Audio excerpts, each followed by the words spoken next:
Good morning, everybody. Welcome to our Wednesday study. We have been, over the last several weeks, we have been talking about things that are impossible for God. Today we finish up that series as we talk about things, or it is impossible for God not to care. When is care defined?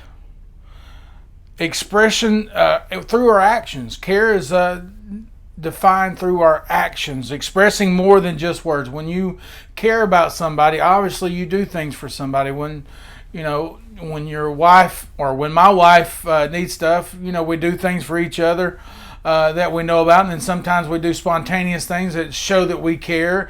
There's things that we have to do. There's things that we do, like buying flowers spontaneously, not just on Valentine's Day and birthdays and doing stuff like that. We show care and empathy when they hurt. You hurt. When we go to the funeral home and do those things, when people we know and love we care about have lost loved ones, we go and take care of those. We show empathy. Provision. Care anticipates needs and works to meet those needs. If somebody needs something and you got it and you have the ability to fulfill that need.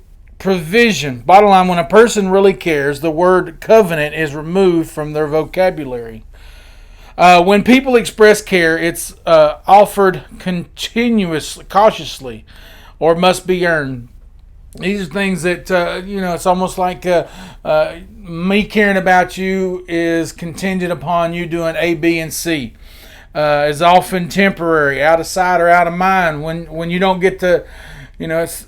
I was taught or told a long time ago that there are friends, there are family, and there are acquaintances. Well, you'll figure out the acquaintances real quick when you change jobs or go to another city or do something else, or where people are out of sight, out of mind. You don't tend to hear from those people anymore. I've got people that I once called friends that I haven't heard from in many, many years because I no longer am around them on a daily basis. I no longer see them or talk to them on a daily basis. So the out of sight, out of mind contingency goes.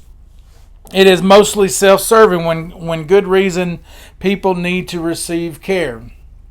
Bottom line, most people spend a significant portion of their lives working hard to receive care from others. Without care, life is bleak. Nothing hurts as much as when a person says, "I thought you cared."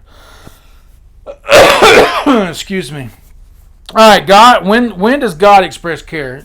It is not offered cautiously. It is offered to everyone. Psalms 8:3-4 says, "When I consider your hearts, the work of your fingers, the moon and the stars, which you have set in place. What is a man that are mindful, the son of man, that you care of?" God cares for you. It is not cautiously. He doesn't give it in case you want to do something else or with any provisions or attachments. He gives it generously. We talked about that a couple of weeks ago. He is a generous God. Unlike human care, it's often temporary. God's care is eternal. God cares for you from now into eternity. Well, our feeble minds can't understand the concept of eternity, but trust me, it's a very long time. Romans 8:38, it says, "I am convinced that nothing can ever separate us from his love. Death can't, and life can't, angels can't, and demons can't. Our fear for today, our worries about tomorrow, and even the powers of hell can't keep his love away." Romans 8:38. It's serving others. God doesn't get anything out of the deal. 1 Timothy 6:17 says, "Tell those who are rich in the world not to be proud and not to trust in their money, which will soon be gone, but their trust should be in the living God who richly gives us all we need for our enjoyment." God is looking to take care of you. So what now? Recognize that God gives freely. A lot of this is about, this series has been about letting you realize that God really does understand you and your deficiencies and your different things that you struggle with in your life. We all deal with these emotions that we've talked about, thinking and we want to feel loved, and we want to understand these, but we have to recognize that God's love and He gives freely. God, 1 Corinthians 2:12, and God has actually given His Spirit, not the world's spirit, so we can know the wonderful things God has freely given to us. God gives freely. It doesn't have any attachments or criteria, or if you do this, God will do this. That's not how it works. He gives it freely. Reconnect or connect to God's care. Come, let us bow down and worship. Let us kneel before the Lord our Maker, for He is our God, and we are the people of His pasture, the flock under His care. Psalms 95:6-7. Rest in God's care.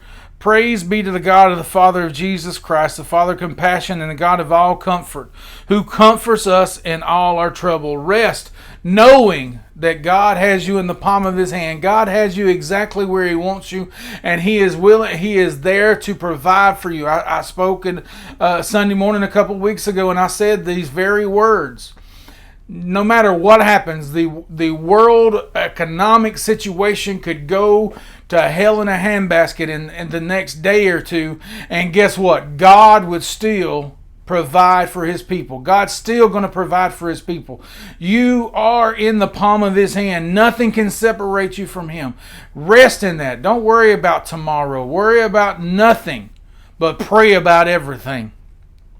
Reflect on your own life. What are the things that you care most about? Are these things worthwhile? Examine yourself to see if your faith is really genuine. Test yourself. 2 Corinthians 13:5. Look around.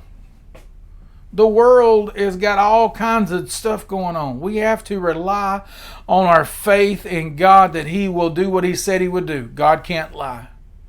We have to understand and remember that God can't lie. He's not going to reject you. He's not going to leave you stranded. He doesn't want your worst. He wants your best. He's not going to fail. He can't be selfish, and He does care for you. God bless you is my prayer. I love you. I look forward to seeing you again at Irwin Hill Church. I love you. God bless.